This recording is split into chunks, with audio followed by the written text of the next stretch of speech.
Buenos días, estamos en Crónica Digital, analizando la semana política. Hoy con Juan Andrés Lagos, periodista e integrante de la Comisión Política del Partido Comunista. Lamentablemente sin la presencia de Florencia, no se sentía muy bien, y saludarla y ya no estaremos la próxima semana con Florencia aquí en el panel, ¿no? Quisiera iniciar esta conversación, Juan Andrés, con algunas incitaciones, ¿no? Primero, saludar a, a los medallistas de América Latina, pues que uno no puede no hacer eso. Es que uno no puede no saludar a la Yulimar Rojas en el Santo Triple. Oye, impresionante. Impresionante la venezolana. Al Mijail López, al cubano, 4 veces campeón de lucha grecorromana. O sea, eso, eso dentro para que no digan, bueno, está hablando el Rogerío, están diciendo que Cuba y Gloria al Bravo Pueblo, más o menos. Bueno, también, ¿no es cierto?, pensar en, en los medallistas del salto alto, el italiano y el hombre de Qatar, que compartieron la medalla de oro en un gesto maravilloso, en un gesto maravilloso. Yo creo que son todos esos elementos que nos van dejando los Juegos Olímpicos. Este medallista ¿cómo se llama? Ay, se me olvida, de trampolín, tejiendo, tejiendo. Son imágenes muy, muy bellas que nos dejan estos juegos, ¿no? Y también la tristeza y lo fuerte que significa, ¿no es cierto?, esos estadios, tremenda infraestructura vacía. No sé si has podido ver algo de eso, Juan Andrés. Algo he podido ver y efectivamente yo creo que estamos viviendo ciertamente un momento muy especial, creo yo, de la humanidad.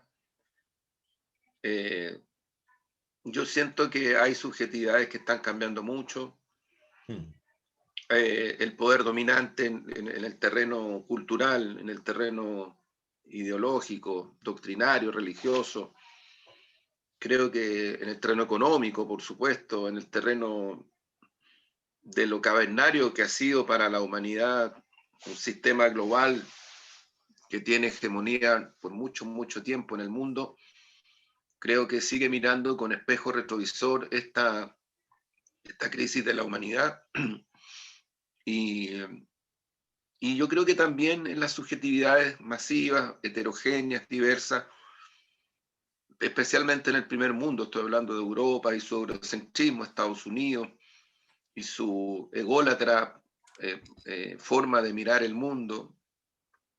Tú sabes que en Estados Unidos hay mucha gente que no tiene idea que existe Chile, que no tienen Sí, idea, o sea, ni siquiera sí. saben que existe Chile. O sea, bueno, los imperios clásicos históricamente han sido así. Mm. No hay ninguna cosa tan distinta en eso. Pero a mí me impresiona que esta crisis planetaria que está en la frontera de situaciones finitas, o sea, estoy hablando de los recursos energéticos, el agua, que está en la frontera de cuestiones tan profundas como una crisis de un sistema de producción y un sistema de vida completo impuesto a la humanidad por años, terminen por lo que decía Fidel, lo que han dicho muchos, en realidad, termine por hacer colapsar el planeta de una manera gradual, no de una manera al estilo de Hollywood, ¿no? Que de eso traduce catarsis. Entonces Mm. hace que la subjetividad emocional de las personas vuelva al presente referencial con unas ganas de vivir loca y olvidarse de la trascendencia de la humanidad y de ellos mismos. Entonces, claro, yo creo que, bueno, yo otras veces, Omar, lo hemos conversado, cuando Fidel dice en Río, en la cumbre de Río, hace ya muchos años atrás, no poco, hay una especie en peligro de extinción y todos pensaron que se iba a referir a las ballenas, a los orangutanes, no, dice, es el género humano, es la especie humana, que además dice, bueno, es una especie que si no logra revertir esta situación, va a terminar en la descomposición, en la desigualdad. O sea, yo contrasto que los grandes medios hegemónicos en Chile, por ejemplo, estoy hablando de Canal 13 y lo voy a decir así con tal cual, con Megavisión, Chilevisión, TVN, en fin, hagan de una noticia feroz del punto de vista de expectativas así como altamente positivas, que un par de ricachones hayan hecho un vuelo extraterrestre, digamos, fuera de la Tierra, como gran noticia, o sea, como un hecho así, poco menos que ahí está la construcción simbólica de lo que estamos viviendo como humanidad desde el punto de vista del progreso, de la tecnología, en fin, y todo lo que eso conlleva. Sin ningún sentido crítico o más bien sentido humanista de eso. Yo comparo, y lo digo con todo respeto, estas tendencias atávicas que se están produciendo en Chile, en Europa, en otras partes, en Estados Unidos, qué decir, de ciudadanías estimuladas por esta angustia de lo que se ha llamado el agotamiento pandémico, a generar actividades atávicas que los hacen, creo yo, un poco a lo mejor prematuramente, porque creo que es muy prematuro, como una especie de espejo, de espejismo, creer que la vuelta a la normalidad es hacer este tipo de cosas, ir a una plaza y embriagarse o consumir drogas duras, o gritar y salir para afuera con mucho sentido de lo atávico. Vuelvo a esto. Siento que estamos en un momento en el cual todo aquello no alcanza a, yo diría, tener los cánones reales de la crisis. Entonces, son espejismos súper complejos desde mi punto de vista. Creo que los poderes fácticos que controlan la humanidad han hecho la apuesta total a esa perspectiva. Si no, tú no te explicas cómo, por ejemplo, a nivel mundial, porque no es solo local, las tasas de ganancias de las grandes corporaciones transnacionales, esas que Allende ya visualizó en su discurso en Naciones Unidas como los verdaderos enemigos de la humanidad. Porque si hay algo que rescatar de Allende, creo yo, es su pensamiento.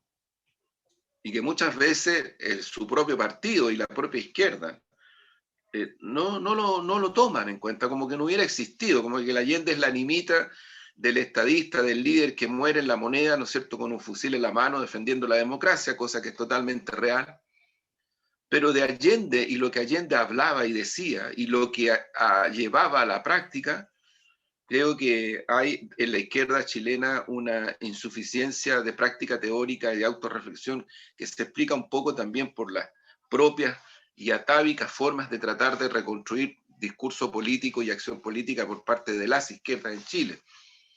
Porque Allende en ese discurso en Naciones Unidas, yo creo que queda, para mi gusto, a nivel de estadista.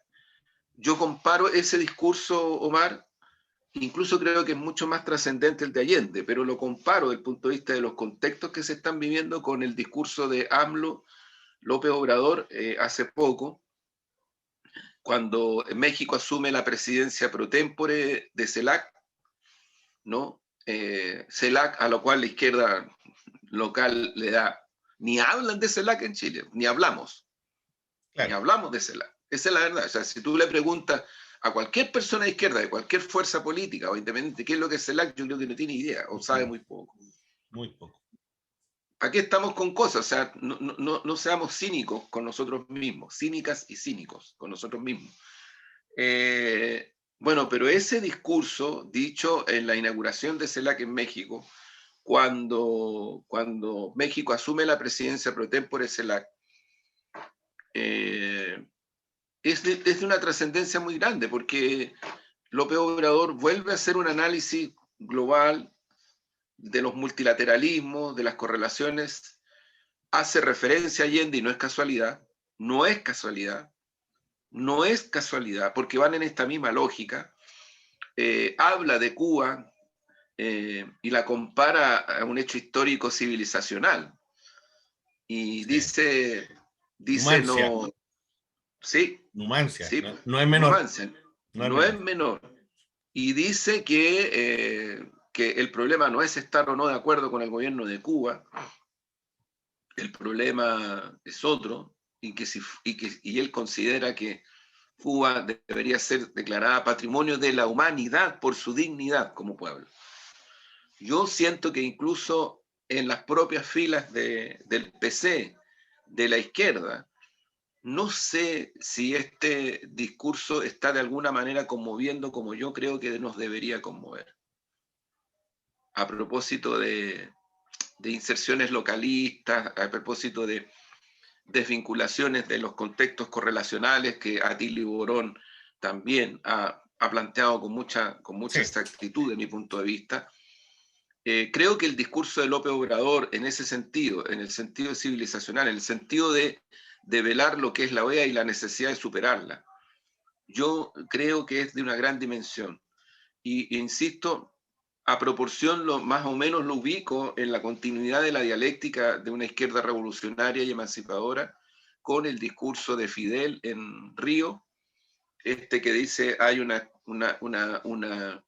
especie en peligro de extinción, con el discurso de nuestro Salvador Allende en Naciones Unidas, cuando dice, en ese momento, las grandes corporaciones transnacionales son y serán los verdaderos enemigas y enemigos de la posibilidad de que los pueblos al sur del Río Grande puedan lograr su independencia política, económica y la integración por la cual soñaron los pueblos y nuestros libertadores.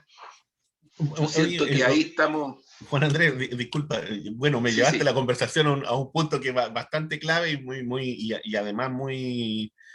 que yo creo que es un espacio de reflexión para el mundo de la izquierda y yo diría para la sociedad chilena, que está ahí, pues, está puesto siempre sobre, yo diría que está bajo el cajón, yo diría que está bajo el cajón como herramienta, siempre disponible.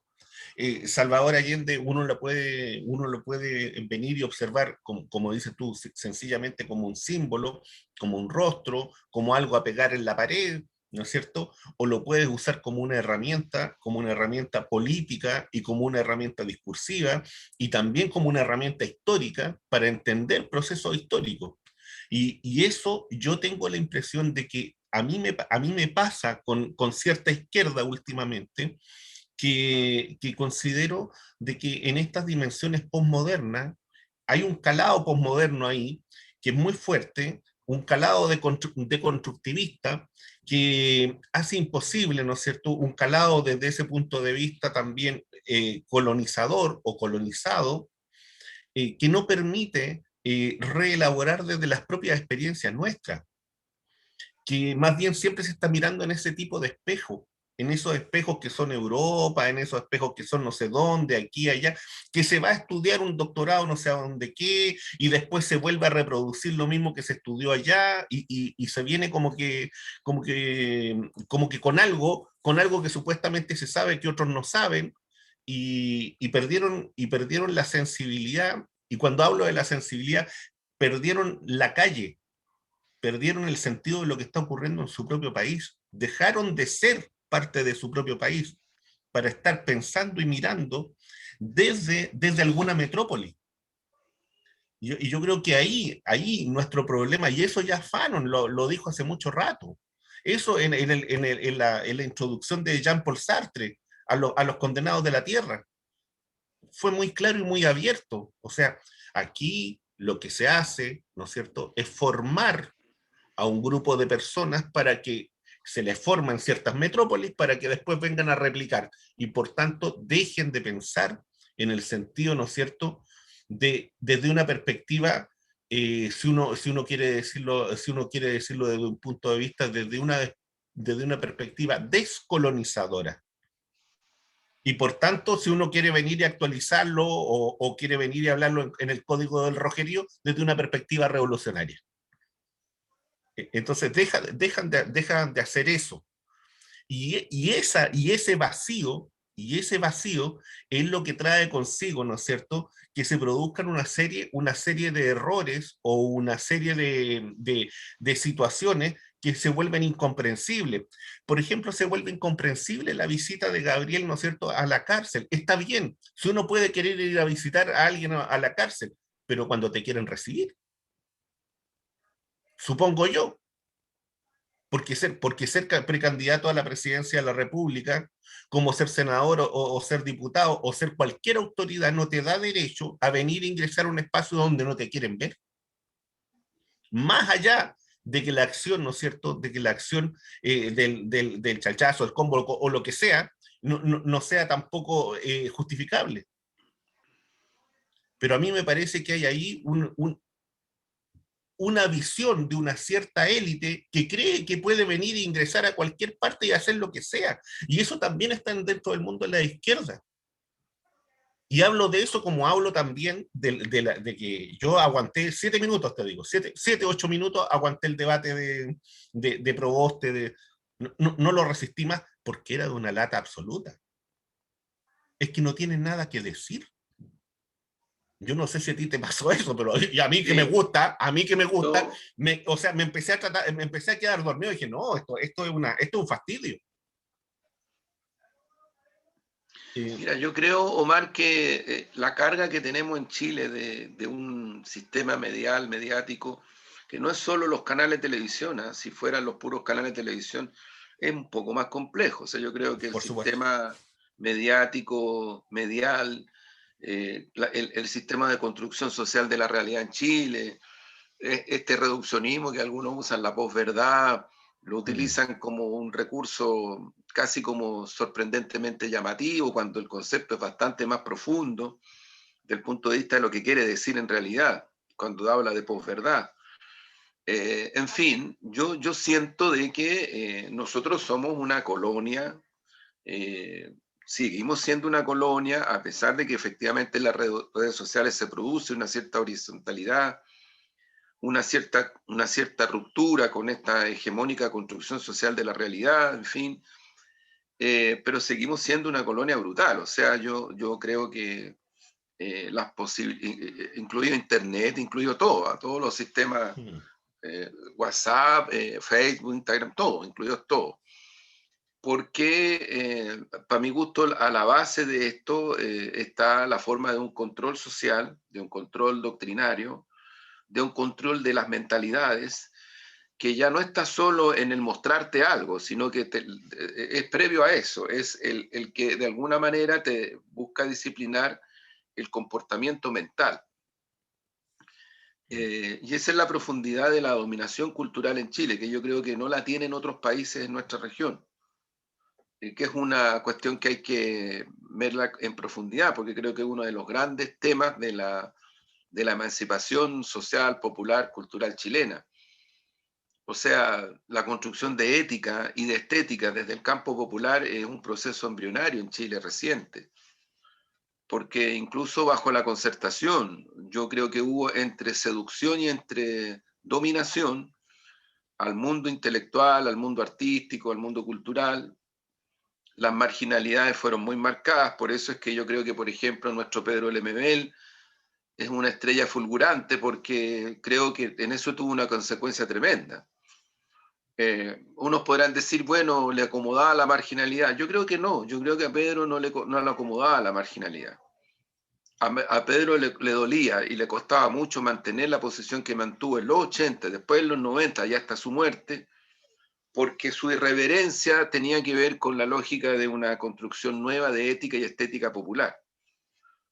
Y bajo los gobiernos de la Concertación lo que había era una simulación aparente para poder, yo diría, inmovilizar esa fuerza cultural que en Chile históricamente ha sido muy potente en el proceso de las transformaciones. Entonces creo que recién ahora estamos empezando como a vislumbrar algún tipo de emergencia de esta construcción de identidad que, que es muy positiva, que es extraordinariamente fulgurante, muy importante, eh, y que yo creo que se empata más con lo que está pasando en el mundo y en nuestro continente. ¿En qué sentido lo digo? En que, claro, la rueda de la historia puede cambiar, pero lo que está cursando en nuestro continente es un proceso dinámico, diverso, multifacético, que duda cabe, de expresiones emancipadoras de distintos signos y que vuelven a retomar la iniciativa en Brasil, en Colombia, en Argentina, en México, en Perú, en Bolivia, en Cuba, en Nicaragua. Y yo siento que ahí de nuevo hay izquierdas en nuestro país que muy apegadas al neoliberalismo, muy apegadas a una construcción liberal más pro-norteamericana, más vinculada al etos norteamericano que a otra cosa, o al eurocentrismo, más que preocupadas de construcción de identidad popular propiamente, no alcanzan a vislumbrar la importancia tremenda que tienen estas correlaciones a nivel de nuestro propio país. O sea, de eso estoy hablando. O sea, mira, no es casual que no solo los grandes medios hegemones no le dieron mucha significación a la transmisión del mando en Perú. No, porque también yo diría, no sé hasta cuándo, hasta dónde fueron conmovidas, positivamente digo, las fuerzas de izquierda, incluido el PC, por lo que ocurrió en Perú. Y eso tal vez se pudiera reflejar en las delegaciones. Yo sé que hicieron esfuerzo algunos de izquierda, yo sé que estuvo allá Esteban Silva, que es una persona que cultiva la solidaridad y el internacionalismo. Sé que estuvo el presidente del Partido de Igualdad, sé que estuvo el presidente del Partido de Igualdad, sé que estuvo el diputado Winter en representación de Boris. Claro, estamos en pandemia, después de volver para acá tienes que hacer la cuarentena, en fin, hay un montón de cosas que pueden explicar y justificar ausencias. Pero es un hecho, o sea, las delegaciones chilenas, o sea, Omar, Piñera estuvo en Lima y estuvo a la mano. Ellos sí saben hacer política. Ellos sí saben hacer política. Y claro, no le dieron importancia mediática aquí porque ellos quisieron que no se le diera. Porque ellos lo que querían marcar era en Perú la presencia de Piñera y Alamán, no en Chile. O sea, yo creo que nuestros enemigos y nuestros adversarios en ese sentido, desde una hegemonía transcultural, sí saben operar. Y creo que en ese sentido tú tienes razón. Yo siento que yo no quiero ser negativo, porque hay mucho que hablar de las posibilidades que se están construyendo, pero también advertir el contexto completo, o sea, porque no sacamos nada con la autorreferencia permanente. Yo creo que la derecha, la oligarquía, se ha ido rearticulando desde una posición de aislamiento tremenda, desde una situación crítica en donde la deja el estallido social, la revuelta obrera y popular, se ha ido rearticulando hasta un punto de referencia en el cual el gobierno vuelve a ser un actor político protagónico relevante y por otro lado su perspectiva de poder se empieza a encumbrar gradualmente. En Sichel, porque esa es la figura de la derecha, que probablemente puede ser atractiva para alguna ciudadanía o votante demócrata cristiano. Incluso más allá, porque creo que el temor atávico a una posibilidad de un gobierno de izquierda que se desdibuja con la derrota de Jadwe y que de alguna manera queda instalada en la victoria de Boris, también a la derecha le complica y también la va a tratar de derrotar con operaciones políticas, electorales, en fin, que apunten en la dirección de mantener el poder político, particularmente el ejecutivo, no sé si el parlamentario. Oye, Juan Andrés, en esa misma perspectiva, eh, ¿cómo, ¿cómo se fue dando en la semana esta situación que ocurre entre el Partido Comunista y el Frente Amplio en la Convención Constitucional? ¿Cómo se ha ido solucionando ese tema? ¿Qué conversaciones han habido? Bueno, dentro de lo que se pueda decir, ¿no? Y me imagino que hay una serie de conversaciones, multiplicidad de conversaciones que se están dando en estos días. Claro, claro. Mira, yo creo que, a ver, mira, yo creo que la situación, para mi gusto, está en un momento procesal donde se están haciendo las primeras aproximaciones respecto de establecer un diagnóstico de diferencias y sentidos comunes de los dos programas de gobierno, el programa de Daniel Jadwe y el programa de Gabriel Boric, que los tienen, ojo, los tienen en varios aspectos no menores, porque incluyen cuestiones gruesas desde el punto de vista de lo que significa, por ejemplo, un país sin sistema de AFP y un sistema nuevo de pensiones, un país que asigna una cantidad X a políticas públicas de emergencia. En eso hay cuestiones de diferencia. Hay cuestiones de diferencia en las propuestas programáticas que hace el gobierno de Daniel Jadwe respecto de la contradicción entre capital y trabajo, que se traduce en, obviamente, se traduce en salarios mínimos o dignos, se traduce en derechos del mundo del trabajo, huelga, en fin, se traduce en sistemas de producción. Hay diferencia, hay diferencia. Yo te quiero ser súper franco, Omar. En nuestro sector hay mucha preocupación, no prejuicio, preocupación política, porque nosotros tenemos entendido que el programa, especialmente en la parte económica de Boris, lo ha construido Espacio Público, que es una ONG liberal que tiene financiamientos norteamericanos, de agencias norteamericanas. Y yo creo que hay en este país gente que dice, bueno, ¿y qué tiene de malo eso? Bueno, para algunos no tendrá nada de malo, pero para otros sí, pues, porque tiene que ver con dependencias políticas, culturales, en fin. Pues, o sea, yo me acuerdo que en los 80 había muchas ONG en Chile que trabajaban con la ciudadanía, con los territorios, en fin, y que recibían fuertes financiamientos de recursos de ONG europeas y ONG norteamericanas. Y al final la historia demostró para dónde iban desde el punto de vista de la direccionalidad política esos esfuerzos, que se reflejaron principalmente en los 90, respecto de las fragmentaciones del mundo popular, que además empujó desde una institucionalidad legitimada. Y eso es lo que hoy día revienta también. Si en Chile el estallido no es solo una cuestión así de Plaza de la Dignidad, es una cuestión que tiene que ver mucho con los territorios, que tiene que ver mucho con los intentos de reagruparse, rearticularse el sujeto popular del pueblo chileno, fragmentado, dividido, manipulado por una democracia representativa hiperfatigada. Entonces, creo que en ese sentido hay diferencia y se están estableciendo los primeros diagnósticos. Ese es el punto que hay hoy día. Y el otro es que se ha ido construyendo una mesa común para poder articular la campaña. De ahí están participando, obviamente, todo el Frente Amplio y estamos participando todas las fuerzas que dentro de Chile Digno respaldamos la candidatura de Boris, porque hay otras que no la respaldan. Y nosotros no tenemos derecho a obligarlas a que la respalden. Hemos conversado mucho dentro del espacio Chile Digno, mucho.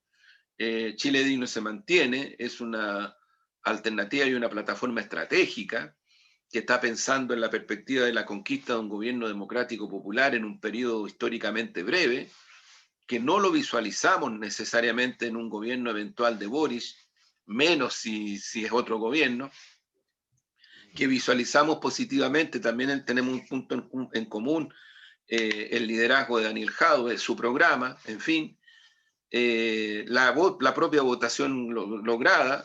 Hay muchos aspectos que yo creo que son cuestiones importantes que tienen como basamento, pero en lo táctico, en el momento, hay fuerzas en Chile Digno, como Izquierda Libertaria, como Igualdad, como Victoria Popular, y otros que no respaldan la candidatura de Boris, ¿no? Y por tanto, los que estamos participando en la mesa de Apruebo Dignidad, junto con el Frente Amplio, somos las fuerzas que sí respaldamos. Ahí está PC, Regionalistas Verdes, Acción Humanista, que encabeza, que liderea Tomás Hirsch, y otras organizaciones como Renace, como la Fundación Daya de Ana María Gamuri, en fin, ese mundo.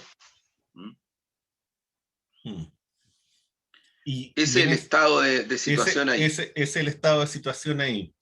Sí. Y desde la perspectiva, porque queda poco tiempo ya sea para inscribir las listas parlamentarias y todo eso, ¿cómo se ve eso también ahí? Porque me imagino que esas conversaciones también van por ese lado, ¿no? De una, dos listas, qué sé yo, de qué tipo de cosas se dan desde esa perspectiva. Claro, mira, yo creo, Omar, Pensando que estamos yo jugando creo, en la política chica ahora, estamos jugando sí, ahí. no, no, sí, mira, Frente Amplio en su conjunto tiene la decisión de Ujú, una lista del sector, ok. y esa lista del sector principalmente sería Frente Amplio, más PC, más Acción Humanista, más Regionalistas Verdes. Ujú, Eso es, ujú, ¿ya? Eso es. Ellos se abren a un mundo independiente, a decir, a gente que es independiente, pero creen y tienen la convicción de que la lista única es lo que podría permitir mayor electividad y podría también potenciar la campaña presidencial. Esa es la definición que tienen. Sin embargo, ellos se abren a la posibilidad de dos listas porque entienden de que al frente tienen a una diversidad de fuerzas que provienen de Chile Digno y otras que también van a la disputa electoral como Igualdad, ujú, como, como, como Izquierda Libertaria, como Partido Humanista. Igualdad ujú, y Partido Humanista son legales, por lo tanto van a ujú, tener todas las posibilidades de los partidos legales en la elección en Chile. Y, Izquierda Libertaria no es legal, pero una fuerza política tiene presencia, Victoria Popular lo mismo, en fin. Yo creo que eso no está todavía definido. Va a depender mucho de lo que define el propio Partido Comunista, que todavía no tiene definición. El Partido Comunista tiene tiempos políticos, para mi gusto, muy complejos, muy complejos. Va a tener que hacer un pleno del Comité Central, no sé, las próximas 2 semanas. O sea, los espacios para las negociaciones con las otras fuerzas van a ser de días ujú. y lamentablemente no sé, no hay más, no tiene, el Partido Comunista no ha podido ir más rápido, simplemente. Los comités regionales han definido por posibilidad de candidatura, la comisión política ha visto eso inicialmente, ahora lo tiene que ver el comité central, en fin. Es un proceso que tiene esas características y que creo que el rebote de todo eso va a ser días para negociaciones. Creo yo que en el caso de Igualdad, Partido Humanista, que no es del Chile Digno, Izquierda Libertaria, Victoria Popular, ya está la definición de hacer una lista y la están haciendo. Por lo tanto, ya esa definición está. O sea, lo que está por concretarse más es si el PC y Regionalistas Verdes se irían en esa lista junto con los demás de Chile Digno o se van a ir en esta otra lista con el Frente Amplio. Creo que esas son las alternativas que van quedando. Y yo ahí te tengo que señalar, Omar, que hay otro componente del escenario político que es real y que hay que tenerlo en cuenta, porque es bastante incluso más potente que muchas fuerzas del Chile Digno en conjunto, Ujú. tanto política como electoralmente, tanto en representación de la constituyente, que es la lista del pueblo. Sí, que hasta ahora no ha definido ni se ha decidido por la posibilidad primero de una candidatura. Sí hay algunos nombres que circulan, y habrá que ver qué es lo que definen ellos, ¿no? Cómo se han ido dando esas conversaciones. Circula el nombre de Fabiola Campillay, que yo creo que sería como candidata al Senado, Al Senado, sí. aunque quisieran marcar una nota de distinción que fuera incluso mucho más allá de la cuestión simbólica y de esta dimensión de lo ético, yo creo que si Fabiola Campillay fuera una candidata a la presidencia de la República, no yendo a ningún debate, a ninguno, solamente haciendo la campaña que tiene que hacer en los territorios, yo creo que estaríamos frente a un fenómeno que sería bastante interesante, Sí, sí, muy me da la fuerte. impresión, sí, Omar, yo creo que ellos tomaron, o ella y ellos tomaron la definición de candidatura a senadora porque creo que tiene una altísima posibilidad de ser electa en la región metropolitana. Sí. Y yo creo que otras fuerzas políticas van a tener que tomar nota de esto, porque las elecciones de senadores y diputadas y diputados, senadoras y senadores no va a ser como fue la última, ni tampoco No, las mismas de concejales. Yo creo que sacar esa conclusión podría llevar a un error garrafal, pero en fin, cada fuerza aquí tiene que tomar las decisiones que tiene que tomar. Yo creo que Fabiola Campillay es una tremenda candidata en todos los planos, en el plano ético, en el plano político, en el plano electoral, en fin. Pero mira, yo tengo la impresión de que están a punto en la lista del pueblo de ya hacer una definición, y tengo la impresión de que el candidato con más posibilidades de ser el candidato presidencial de la lista del pueblo es Cristian Cuevas. Yo tengo la información que ya hubo una votación de la Asamblea Nacional de Lista del Pueblo donde el nombre de Cristian Cuevas se votó y ganó. sí, Y tengo la, algo hay sí, ahí. Algo hay sí, ahí y en tengo, relación con eso. sí, y tengo la información de que Cristian habría aceptado esa nominación. Yo creo, Omar, que eso es bueno para el pueblo chileno, Sí, porque no soy de los que miran con sospecha las expresiones populares que legítimamente surgen desde el propio pueblo. Y creo que no será toda la expresión, pero es una expresión popular muy importante lo que se ha ido articulando ahí, lo que está pasando con ellos y ellas en la convención constituyente. Yo creo que han sido altamente positivos, finalmente, en todo el proceso.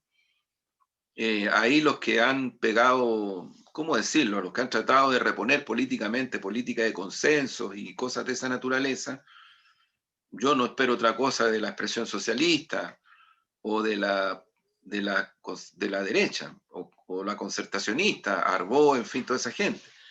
Pero a mí lo que me ha llamado la atención es que constituyentes independientes, pero que son del Frente Amplio, le hayan dado el pase a que la derecha tenga dos vicepresidencias, esté presente en la Comisión de Derechos Humanos de la Constituyente con el señor Arancibia, ex comandante jefe de la Armada, el almirante Arancibia, que hayan cambiado el sistema de votación, que era el sistema papal, mayoría-minoría, por patrocinio, y que en ese proceso, además, porque para mí no es lo esencial, para mí lo esencial es lo que estoy diciendo, que haya quedado dos vicepresidencias, con el mismo pretexto político con el cual la Concertación entró en negociaciones y tratativas con el dictador a comienzos de los 90, con el mismo que dio el golpe de Estado, con el mismo que cometió genocidio, al mismo que cuando los tribunales internacionales iban a procesar,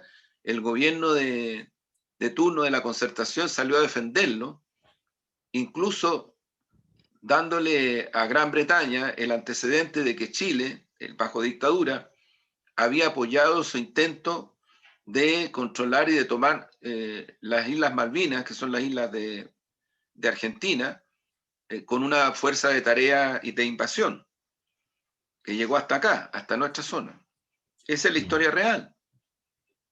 Entonces, claro, tú estás exagerando porque no es Pinochet. No, no, si yo no estoy diciendo que sea Pinochet.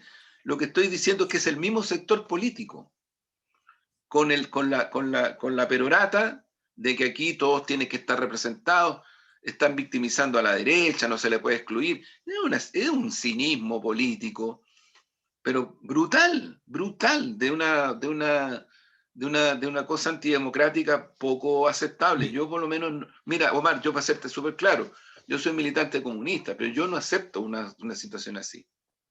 oye, Ni Juan Andrés, pero política, ni éticamente. No está la puedo bien, aceptar. está Porque bien, las consecuencias de eso, en los 90 para adelante, y las consecuencias de eso, de aquí para adelante, creo yo, van a ser nefastas para el proceso constituyente y para el pueblo chileno.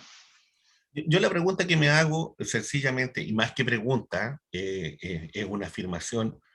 eh, Nosotros desde este punto de vista, desde la mirada que se va construyendo, desde la elaboración que hemos ido haciendo desde que empezaron estos programas, que tienen que ver, ¿no es cierto?, en este contexto de pandemia, donde no nos hemos podido tomar un café cara a cara, pero hemos estado juntándonos aquí ciertas mañanas a conversar largo sobre el tema político nacional. Eh, ¿Era posible que al alero de la crisis, producto del estallido, eh, no surgiera dentro de la misma élite un nuevo partido de los 200 años? ¿Era imposible eso? Yo creo que eso era, y cuando hablo del partido de los 200 años estoy usando ese lenguaje porque no me gusta la idea del partido del orden. Prefiero hablar del partido de los 200 años, que en un momento dado fueron liberales conservadores, que después fueron partido nacional, que después fueron partido radical, que después fueron partido no sé qué y partido no sé cuánto. Bueno, hoy día es Frente Amplio. Hoy día es Frente Amplio.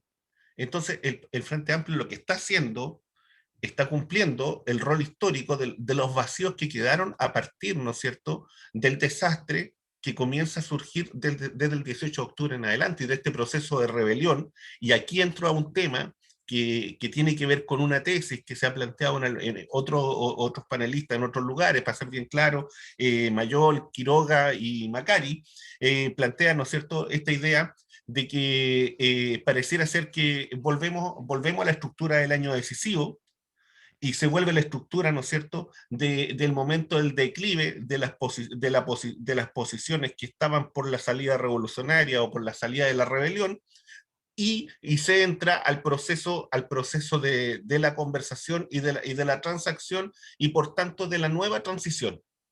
Y que en ese proceso de la nueva transición, evidentemente que hay sectores que van a quedar fuera. Entonces, esa es una tesis, ¿cierto? Esa es una tesis que se está manejando, tesis con la que yo no estoy de acuerdo, y voy a plantear por qué, y te dejo la palabra. Primero, porque frente al tema del año 86, ya el tema de la salida estaba definida, y estaba definida desde el momento, ¿no es cierto?, en que se arma, ¿no es cierto?, este pequeño grupo de partidos políticos que se llama Acuerdo Nacional. Segundo, porque hay una intervención norteamericana muy clara, muy directa, con este agregado militar que llega, ¿no es cierto?, y que establece y abre las conversaciones diciendo que la posibilidad de una Nicaragua en Chile era real y que había que buscar otro tipo de salida. Por tanto, ese factor tampoco hay que desconocerlo.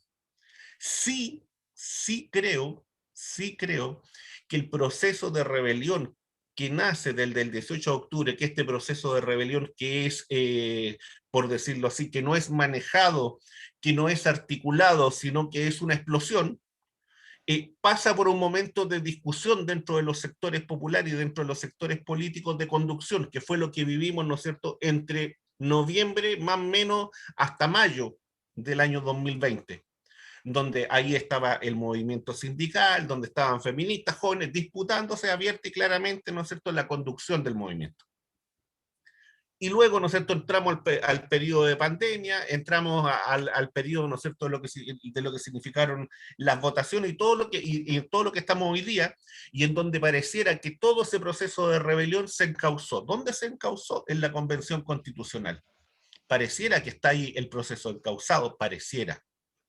Y pareciera que eso significa, ¿no es cierto?, que hay sectores que pueden quedar fuera y que pueden ser sectores minoritarios que van a querer seguir saliendo a la calle, que van a querer seguir teniendo presencia, que van a querer establecer una serie de reivindicaciones necesarias, importantes y justas, pero que están quedando como quedó el Frente Juvenil Lautaro, como quedó en un momento dado el Frente Patriótico Autónomo, fueron quedando fuera del eje de la conversación. Y en eso yo puedo aceptar en parte eso, en parte. Dejo hasta ahí. Sí, porque ya la hora se nos va, parece. Sí, sí. Yo creo, Omar, mira, a ver, yo creo que la política es fuerza en el sentido de correlación, en el sentido dialéctico. Uh-huh. No me refiero a la fuerza de la materialidad necesariamente, aun cuando las ideas también expresan materialidad. Yo creo en el concepto de práctica teórica, no creo en el concepto teórico metafísico. Aunque en la izquierda ortodoxa y parte de la izquierda local es muy dada a la teoría metafísica más que a la práctica teórica. Pero mira, yo tengo la impresión que hoy día la derecha, sin tanto aspaviento teórico, se está articulando bien, de acuerdo a sus intereses estratégicos y tácticos. Y yo no podría descartar que sean gobierno de nuevo. No lo puedo descartar. Porque creo que la posibilidad de que haya un corrimiento hacia la votación de Sichel por parte de un votante demócrata cristiano, incluso socialista PPD, es real. O sea, por favor, miremos la realidad. Mira dónde está en este momento un hombre que fue emblemático ministro de Hacienda del gobierno del presidente Salvador Allende, o de Economía. Y después es uno de los íconos de la concertación, fue senador. Mira dónde termina, Fernando Flores. ¿Dónde está Brunner? ¿Dónde está Brunner en este momento? Ministro de la concertación, PPD, igual que Flores. ¿Dónde está Tironi? Ícono de la concertación. ¿Dónde están? Están en la derecha. ¿Y tú crees que están solos, que se fueron, tomaron sus ropitas, sus pilchitas y se fueron solo a la derecha? ¿Dónde está Chausson, Jorge Chausson? O sea, el corrimiento de un sector, no sé si es corrimiento, porque ellos lo que dicen es que el desvarío lo tienen otros. Ellos siguen desplegando lo mejor que le ha ocurrido a Chile, que es el pacto transicional de los 90 en adelante. Bueno, pero yo varias veces en este programa lo he señalado más, pero miremos la realidad. La democracia cristiana desde los 90 en adelante, y particularmente yo te diría del 98 en adelante, ha perdido cerca de 1,5 millones de votos. No que se van, no, primero, no se van a sus casas, no se van a la izquierda, se van a Evópoli, se van a Renovación Nacional, e incluso en algunas comunas como Recoleta se van derechamente a la UDI. Ahora, ¿por qué ocurre eso? Es una cuestión de sociología política que a lo mejor los colegas que tú mencionas podrían a lo mejor hacer un aporte y mirar eso. Porque para mirar esos análisis hay que tener recursos y mirar con menos opinología. Pero eso es un dato de la realidad. Y tiene una articulación orgánico-política. Sichel es un histórico militante de la democracia cristiana, del sector colorín, igual que Santa Cruz. Igual que todo el lote que hoy día están bajo el amparo y patrocinio de Piñera, encabezando la rearticulación de la derecha para hacer gobierno. Yo otras veces lo he dicho, Adolfo Saldívar fue presidente de la democracia cristiana, fue además uno de los presidentes más emblemáticos que tuvo la democracia cristiana, porque vista esta situación que te menciono, logró revertir la tendencia a la baja que venía teniendo la democracia cristiana en votación más o menos desde después del gobierno de Frei Ruiz-Tagle para adelante. La logró revertir, pero ojo, la logró revertir sobre la base de un acuerdo de omisión con ni más ni menos el Partido Comunista. Entonces, claro, la gente desde la izquierda dice, ustedes lo único que han hecho es prestarle ropa a los otros porque se rearticulen. Y ahora lo están haciendo con el Frente Amplio, porque en el momento en que el Frente Amplio de la baja, ustedes le tendieron la mano y salieron súper bien parados en la última elección en los Frente Amplios, el Frente Amplista con el apoyo del PC. Esa es la lectura que hace la gente al lado de la izquierda, por decirlo así. Sí. Y entonces, ¿qué es lo que está cursando en ese sentido? Creo yo, lo pongo como hipótesis de trabajo, que tal como están las cosas, va a haber un corrimiento electoral de ese votante a Sichel. No va a quedarse ni en Proboste ni en Paula Narváez. Va a irse a Sichel. ¿En qué cantidad? No lo sé. No lo tengo claro. Yo he seguido mucho, he tratado de estudiar mucho los análisis que me parecen lo más serio que hay en este país, que es el PNUD, del punto de vista del comportamiento electoral. Y tú tienes una situación que yo creo que ha ido cambiando con el estallido, ¿eh? Eso es bien importante, pero que también se refleja en intenciones de voto distintas cuando son parlamentarias, presidenciales, a cuando son de concejales o cuando son de constituyentes. Es muy distinto el comportamiento, no es el mismo. Y me da la impresión a mí que dado la situación política que este país vive, no sé si el comportamiento electoral del Frente Amplio va a ser el mismo. Ellos tienen una habilidad táctica muy grande, por ejemplo, no tuvieron ningún problema, a diferencia del PC y de otra fuerza, que cerraron su frontera de una manera muy así, pero RD no tuvo ni un problema en llevar a Stingo como candidato independiente y sacó una votación tremenda, pero eso lo hizo en varios lugares, ojo, y también en alcaldías. Entonces, digo esto porque creo que mi hipótesis es que va a ser muy reñida la primera vuelta, muy reñida. Va a haber que trabajar mucho para que Boris pase a segunda vuelta, mucho. No lo veo nada de fácil. Por la sencilla razón de que ya tú tienes una lista conformada por Igualdad, Partido Humanista de Pamela Giles, estamos hablando de ella. Y alguien podría decir, la loca, porque lo típico en este país es la descalificación. Eso es típico para la autoafirmación. Yo en eso creo que sí, por ejemplo, que en la primaria de alguna u otra manera se expresó esa cosa engreída de nuestro sector, se expresó también en la campaña de Daniel. No ella, pero se expresaba así como una cosa, así como puta, una cosa media despreciativa que de repente es peligrosa. Es peligrosa para efectos de ver la realidad y ver las tendencias. Pero te digo esto porque, un cierto culto a la personalidad, las enojonas por Jadwe y ese tipo de cosas que eran medio extrañas. Desde mi punto de vista, por lo menos, lo digo, o sea, claro, respetuosamente. respondían a defender la campaña, en fin. Pero yo más que eso, si mi tema es que uno tiene que reconocerla, creo que tiene que hacer por reconocer la realidad. No por omitirla. Omitirla también te produce una autoafirmación emocional y subjetiva grande, pero no necesariamente las cosas cursan de acuerdo a tu propia, ¿me entiendes? ¿Por qué digo esto? Porque mira, ¿cuál es la realidad en este momento, Mar? La realidad de la derecha es la que digo. Yo creo, mi hipótesis de trabajo, viendo todo, que ni Proboste, ni Narváez, ni menos Maldonado van a aprender algo. Y Marco Enrique no va a aprender tampoco. Igual van a ser, porque aquí hay y Guillera a lo mejor también va a ser candidato, si una cuestión es así.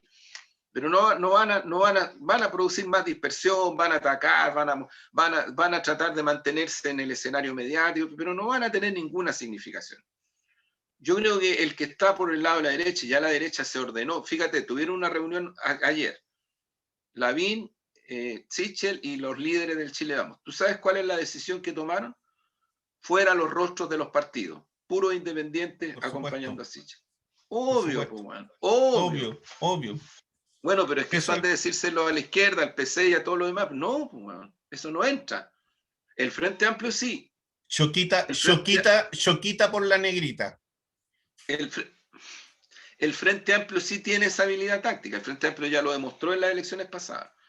Ya demostraron que ellos, por último, prefieren después entenderse con constituyentes que no son militantes, qué sé yo, arreglársela, pero ganar elecciones. Y con Stingo y con varios más, no digo uno, ganaron elecciones. Ganaron elecciones. Ese es un tema de campañas electorales. Yo, Maraín, te digo, uno no puede, ¿cómo decirlo? Son situaciones que Pero ¿por qué te comento esto? Porque ya hay, así como este ordenamiento, creo yo, favorece al votante demócrata cristiano que no se siente interpretado para nada para este otro lado, que prefiere un Sichel que es de sus filas o que fue de sus filas, con el cual se podrá entender. O sea, la democracia cristiana viene hace rato tratando de entender con Renovación Nacional. Por supuesto. Y no solo el sector que se fue del partido, los actuales dirigentes se están constantemente conversando, dialogando políticamente con Renovación Nacional, con gente como Desbordes, porque en Renovación Nacional hay un sector fascista brutal, pero también hay un sector como el de Desbordes y otros, como el propio Piñera, que siempre están, para ejercer hegemonía desde la derecha, siempre están seduciendo a el mundo concertacionista democristiano, PPD, por eso mencioné a los PPD que mencioné, porque ojo, esto también ocurre en los territorios, en las regiones. Bueno, pero en el caso de las izquierdas o como se llame, lo que tú tienes es ya la configuración de una lista parlamentaria conformada por 2 partidos legales a lo menos. Igualdad y Partido Humanista. Lo vuelvo a repetir. Insisto, uno podrá estar o no de acuerdo con eso, pero ya está. Ya la están construyendo, ya la están formando. Ahora, esas dos listas, ¿qué van a hacer frente a la presidencial? Ni el PH ni Igualdad van a respaldar a Boris. ¿A quién van a respaldar? ¿Van a levantar una candidatura propia o van a finalmente decir no tenemos candidatura presidencial o eventualmente van a respaldar si es que es finalmente el candidato de la lista del pueblo, a Cristian Cuevas? Cristian Cuevas. Esa es la realidad. Y yo creo que no te pongo a Victoria Popular porque Victoria Popular es el partido del Cristian, por lo tanto ya está con ellos. Claro. Chile Digno, el único sector más articulado que faltaría ahí, que tome definición, es Izquierda Libertaria, que tiene fuerza en la Unión Portuaria, que tiene fuerza en la Octava y tiene fuerza en algunos territorios en el mundo feminista. Izquierda Libertaria sí explicitó su decisión de no respaldar ni trabajar por la candidatura de Boris, ni entrar a la Prodignidad. Se quedan en el Chile Digno. Apoyaron y trabajaron fuertemente por Daniel Jadwe. ¿Qué va a hacer Izquierda Libertaria? No lo sé. Pero es importante, si Izquierda Libertaria toma la definición de no levantar candidatura presidencial o de respaldar la de la lista del pueblo. ¿Y qué va a hacer la lista del pueblo? Porque en este momento la lista del pueblo lo que está haciendo es que todas las personas que quieren ser candidatas o candidatos de los distritos están juntando firmas. Y según ellos mismos han puesto en su forma, van a ser candidatas o candidatos los que logren tener la mayor cantidad de firmas de patrocinio. Se transforman automáticamente en la o el candidato o les candidates de lista del pueblo en distrito referido. ¿Qué es lo que pasa, Omar? Si es que, yo no lo descarto, si es que alguno de estos partidos legales decide apoyar la candidatura presidencial de Cristian Cuevas y da el paso a conformar una lista parlamentaria, es que tienen toda la legalidad para conformar lista parlamentaria. Por supuesto. Y lo que algunos miraban, no, si ahora es distinto, porque la constituyente se acabaría ese argumento. O sea, lista del pueblo entra con todas las de la ley de nuevo a la batalla parlamentaria y distrital, especialmente, y circunscripciones, ojo. O sea, tú tendrías en ese caso seguramente a la compañera Campillay en la franja, claro, con todos los derechos que le da el CERVEL. Sí, pues. Eso es lo que en lo concreto. Y conformando lista, ojo, además conformando lista. Además conformando lista.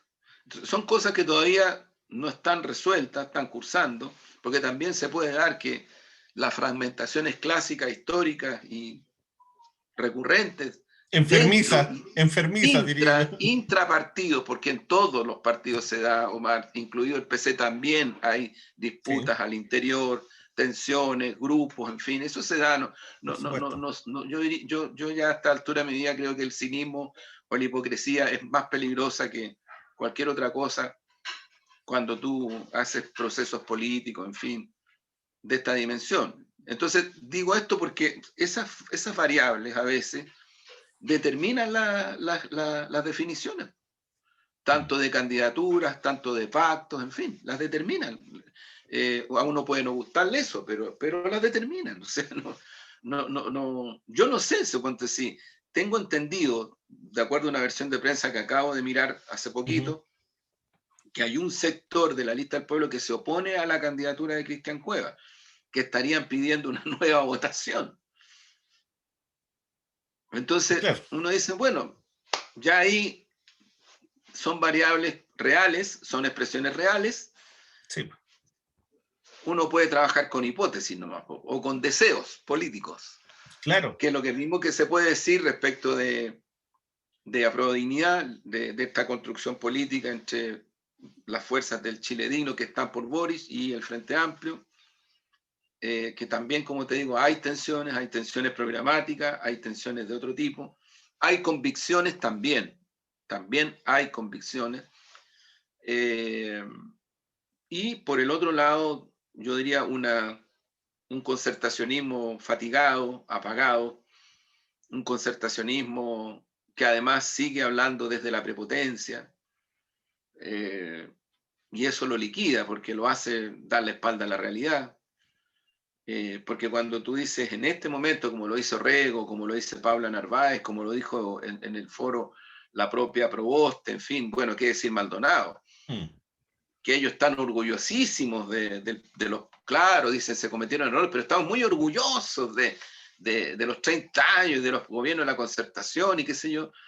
Y después dicen que ellos van a terminar con la AFP, y después dicen que van a terminar con las concesiones, y después dicen que van por la gratuidad universal, cuando esos mismos sectores fueron los que impidieron que la gratuidad llegara a ser universal 100% en el gobierno de la nueva mayoría del cual fueron parte, con un ministro de Hacienda PPD, con una presidenta socialista, con un ministro del Interior demócrata cristiano que aplicó la ley antiterrorista contra las comunidades mapuche, me refiero a Burgos, no Peñaglillo. Sí, pues sí, esa es la realidad. Entonces, o sea, tú cuando, o sea, salvo que tú creas que la gente es tan imbécil y tan amnésica que no se recuerda que desde el primer gobierno civil hasta hoy, el gobierno donde más se mataron mapuches fue bajo el gobierno de Ricardo Lagos Escobar. Sí, así es. Entonces, uno dice, bueno, y hay gente que si uno dice esto, oh, estás insultando a Lagos, estás ofendiendo a Lagos. O sea, a mí la otra vez en un programa se me fueron al cuello porque dije que bajo el gobierno de Lagos se había intentado imponer la idea de una nueva constitución. Claro. La misma, pero con la firma de él. Exactamente. Obvio. Claro. No hay que olvidar que bajo el gobierno de Lagos también hubo el intento de golpe en Venezuela Y lo aprobó, lo apoyó. Y lo apoyó. Lo Entonces, apoyó, pues. entonces aquí estamos. Mira, para ir cerrando, yo creo que las tesis que hemos ido manejando, bueno, yo creo que lo que tú estás planteando de que la derecha tiene esas posibilidades y que la derecha está tratando de entender el cambio cultural que se ha ido produciendo y lo está tratando de entender desde su lógica del mercado, desde su lógica, ¿no es cierto?, de cómo venir y vender un nuevo producto que sería Sichel. Eso, a mi juicio, está cursando. Creo